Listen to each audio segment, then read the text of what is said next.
क्या आपको पता है आपका बैंक बैलेंस डिसाइड नहीं करता कि आप अमीर हो, गरीब हो या मिडिल क्लास हो। ये डिसाइड होता है जिसे इंग्लिश में कहते हैं माइंडसेट, या हिंदी में हिंदी में उसे मानसिकता कहते हैं, बट हम मानसिकता वर्ड यूज नहीं करेंगे, थोड़ा भारी हो जाएगा। हम यूज करेंगे वर्ड सोच का, सिंपल सोच। तो अपनी सोच है वो डिसाइड करती है कि हम अमीर है, गरीब है या मिडिल क्लास है। क्योंकि आपने देखा रहेगा, जैसे मैं आपको एक एग्जांपल देता हूँ, आप ऑनलाइन चेक करेंगे स्टैटिस्टिक्स वाइज, जो भी लॉटरियां जीतते हैं उसमें से 90% लोग 1 या 2 साल में फिर से कंगाल हो जाते हैं। मतलब 10 में से 9 लोगों जिसने करोड़ों रुपए लॉटरिया में जीते हैं वो फिर से 1 या 2 साल में जीरो हो जाते हैं। और दूसरे ही साइड पे कुछ ऐसे लोग हैं जिन्होंने करोड़ों कमाए, जीरो हो गए, फिर से करोड़ों कमाए। राइट, जैसे राष्ट्रपति डोनाल्ड ट्रंप, अमेरिका के राष्ट्रपति डोनाल्ड ट्रंप, जब उन्होंने स्टार्ट किया था तब जीरो पे थे, फिर उन्होंने बिजनेस बड़ा किया, बिलियनर बने। बिलियनर बनने के बाद वो फिर से जीरो बने, फिर से बिलियनर बने, फिर से जीरो पर आए और अभी बहुत ज्यादा बड़े बिलियनर बन गए हैं। तो what is the deciding factor? The deciding factor पैसा नहीं है, डिसाइडिंग फैक्टर हमारी सोच है। हमारी सोच है जो डिसाइड करती है कि हम कितने टाइम तक मिडिल क्लास रहेंगे, पुअर रहेंगे, या कितने टाइम तक रिच रहेंगे। राइट, और अब हम ये सीरीज में देखने वाले हैं कि हम हमारी सोच को कैसे बढ़ाएं। और ये इसलिए जरूरी है बिकॉज आप देखेंगे जब भी रिसेशन का टाइम आता है, डिप्रेशन का टाइम आता है, जब भी इकोनॉमी स्लम्प करती है या नीचे जाती है, तभी पैसे वाले लोग और पैसे वाले बन जाते हैं, मिडिल क्लास वाले वही रहते हैं या गरीब बन जाते हैं। तो ऐसा क्यों है? सिंपल आंसर है सोच। Let's understand this. ये अंडरस्टैंड करने के लिए मैं आपको सबसे पहले 2 सिंपल चीज का डेफिनेशन बताऊंगा, एसेट और लाइबिलिटी। और बहुत ही एक लाइन में उसको डिफाइन करूंगा, एक लाइन में। और ये मैंने सीखा है, एक बहुत ही बढ़िया बुक है जिसका नाम है rich dad poor dad by Robert Kiyosaki, one of my favourite books of all time. इस बुक में रॉबर्ट कियोसाकी ने कहा है कि जो भी चीज आपके जेब में पैसा डालता है उसे एसेट बोलेंगे। एक लाइन में, जो चीज आपके जेब में पैसा डालता है वो एसेट, जो चीज आपके जेब से पैसा निकालता है वो लाइबिलिटी। सिंपल, एकदम सिंपल डेफिनेशन। ओके, अब 3 टाइप के जो लोग होते हैं, पुअर, मिडिल क्लास और रिच, इस एसेट और लाइबिलिटी को कैसे यूज करते हैं। Let's start with poor first. तो पुअर लोग जो होते हैं, सोच में पुअर, बैंक बैलेंस में नहीं, सोच में पुअर, उनकी जो इनकम आती है, उनकी इनकम पूरी की पूरी एक्सपेंसेस में निकल जाती है। बेसिक रोटी कपड़ा मकान में हमारे पूरी इनकम जो हमारी सैलरी होती है खत्म हो जाती है। राइट, तो जितना इनकम उतना ही एक्सपेंस, और हर महीने वैसे ही चलते जा रहा है। एक मिडिल क्लास आदमी है, वो क्या करता है, वो पैसे कमाता है और उससे लाइबिलिटीज खरीदता है, ये सोच के कि वो एसेट है। Please understand this again. एक मिडिल क्लास आदमी लाइबिलिटीज खरीदता है ये सोच के कि वो एसेट है, और फिर उस लाइबिलिटी का कर्जा चुकाने के लिए वो जिंदगी भर मेहनत करता है, जिंदगी भर। साउंड्स थोड़ा confusing, right? Let me give you an example. और यहां पर मैं आपके बहुत सारे मिथ तोड़ने वाला हूं। आप लोग जिस घर में रह रहे हो वो एक एसेट है या लाइबिलिटी? सोचिएगा, आप जिस घर में रह रहे हो वो एसेट है या लाइबिलिटी? बहुत लोगों को लगता है कि मैं जिस घर में रह रहा हूं, अगर वो आपका खुद का घर है तो वो एसेट है। एक्चुअली नहीं है। Right, remember the definition. Asset का मतलब क्या है? जो चीज आपके जेब में पैसा डालेगा वो एसेट, जो चीज आपके जेब से पैसा निकालेगा वो लाइबिलिटी। तो आप जिस घर में रह रहे हो वो घर आपके जेब में पैसा डाल रहा है? बिल्कुल नहीं।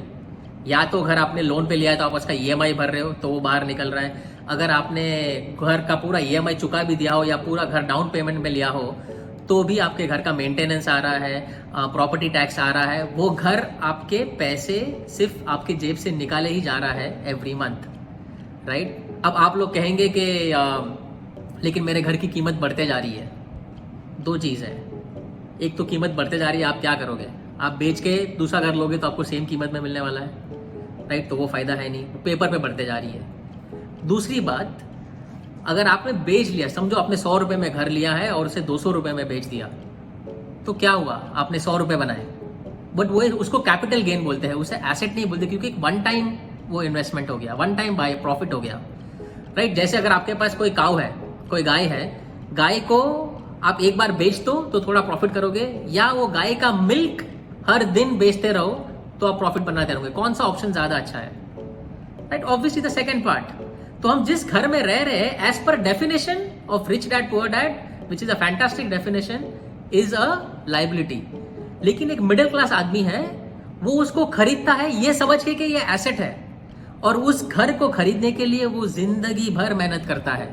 राइट, अगर उसने ईएमआई पे लिया है तो वो 15-20 साल का उसका लोन चुका रहा है, हर महीने उसकी आधी सैलरी, आधी बिजनेस इनकम घर चुकाने में जा रही है। और वो छोड़ो, दूसरी बात, बहुत लोग ये समझते हैं कि मेरे पास जो गाड़ी है वो भी एक एसेट है।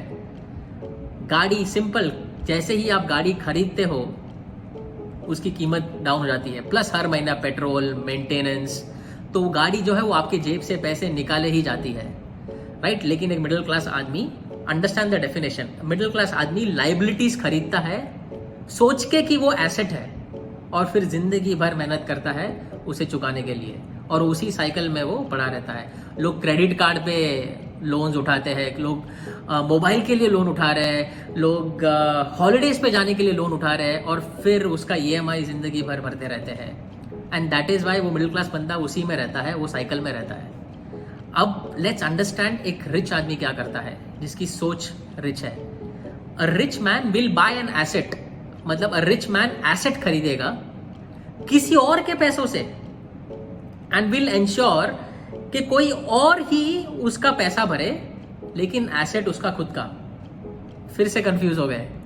राइट, मैं आपको एक और एग्जांपल देता हूं। चलो रॉबर्ट कियोसाकी का ही एग्जांपल देता हूं, जो उसने बुक में बताया है। तो Robert Kiyosaki came from a humble background, ज्यादा पैसे थे नहीं, उनके पिताजी टीचर थे, स्कूल टीचर थे। तो उन्होंने थोड़ी मेहनत करके जब वो लेवल पे पहुंचे कि वो एक घर खरीद सके, उन्होंने वो घर खरीद के उसमें रहा नहीं। वो घर रॉबर्ट कियोसाकी ने खरीदा लोन लेके। तो वो घर का पैसा कहां से आया? बैंक से आया, और वो घर को उसने ईएमआई पे चढ़ा दिया। वो ईएमआई पे चढ़ गया। अब उसका जो टेनेंट है वो ईएमआई भर रहा है, वही ईएमआई से वो टेनेंट है वो रेंट भर रहा है, सॉरी, और वही रेंट का पैसा बैंक के ईएमआई में जा रहा है। और वो टाइम पे जब उसने स्टार्ट किया था, बैंक का ईएमआई रेंट से थोड़ा ऊपर था, बट 1 या 2 साल में ईएमआई उतना ही रहा, लेकिन रेंट बढ़ते गया। एक टाइम आया जब रेंट ईएमआई से ऊपर चला गया, और फिर वो घर उसके लिए एसेट बन गया। वो घर अब उसके जेब में पैसे डाल रहा है। फिर उस घर के नाम पर उसने दूसरा घर ले लिया, एंड सेम चीज किया, उसमें रहा नहीं, वो रेंट पे चढ़ाया। ये करते करते आज के डेट में रॉबर्ट कियोसाकी के पास 6350 घर है जो रेंट पर है। आप सोचिए उसको मंथली रेंट कितना आता रहेगा। चलो ये तो रॉबर्ट कियोसाकी के, मैं आपको एक प्रैक्टिकल लाइफ मैंने देखा हुआ एग्जांपल बताता हूँ। 2004 में जब मैं इन्फोसिस में था, मैं एक फ्रेंड था सचिन करके, उसने, और वो टाइम पे पुणे में था मैं, हिंजवाड़ी जस्ट डेवलप हो रहा था, डेवलप हुआ नहीं था। तो उसके आउटस्कर्ट्स में उसने एक 3 BHK लिया। वो 3 BHK का कीमत था 25 लाख रुपया, क्योंकि वो आउटस्कर्ट्स में था। उसने अगेन बैंक लोन से लिया, बैंक का ईएमआई लगभग 25,000 था महीने का। उसने क्या किया, वो 3 BHK को उसने एक अच्छा छोटा मोटा फर्निश करके रेंट पे चढ़ा दिया, और उस टाइम पे उसको रेंट मिल रहा था कुछ अराउंड 18-20 हजार रुपए। 1 साल बाद वो रेंट उसने जो है वो एक फैमिली को रेंट देने से अच्छा है, उसने डिसाइड किया कि जो लोग आईटी कंपनी में काम करने वाले हैं मैं बैचलर लोग को दूंगा, तो हर रूम में 2 लोग रहेंगे, हर इंसान को मैं 5-5 हजार रुपए चार्ज करूंगा। तो 6 लोग रह रहे, उसका रेंट अभी मंथली हो गया 30,000, उसका ईएमआई था 25,000, 5,000 रुपीज अब उसके जेब में जा रहे हैं।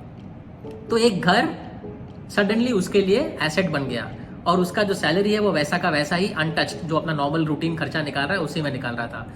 उसके ऊपर उसने एक और घर लिया, तो वैसे उसने 2 घर लिए, और वो 2 घर का आज के डेट में उसका ईएमआई पूरा फ्री हो चुका है, और आज के डेट में अराउंड 70 से 80 हजार उसको मंथली रेंट आ रहा है। टोटल अराउंड 1.5 लाख से 1,60,000 रुपए उसको मंथली आ रहे हैं। वो घर उसको अभी जिंदगी भर तक वो रेंट देता रहेगा। राइट, सो एक सिंपल सी सोच, राइट, जो रिच को रिच बनाते रहता है।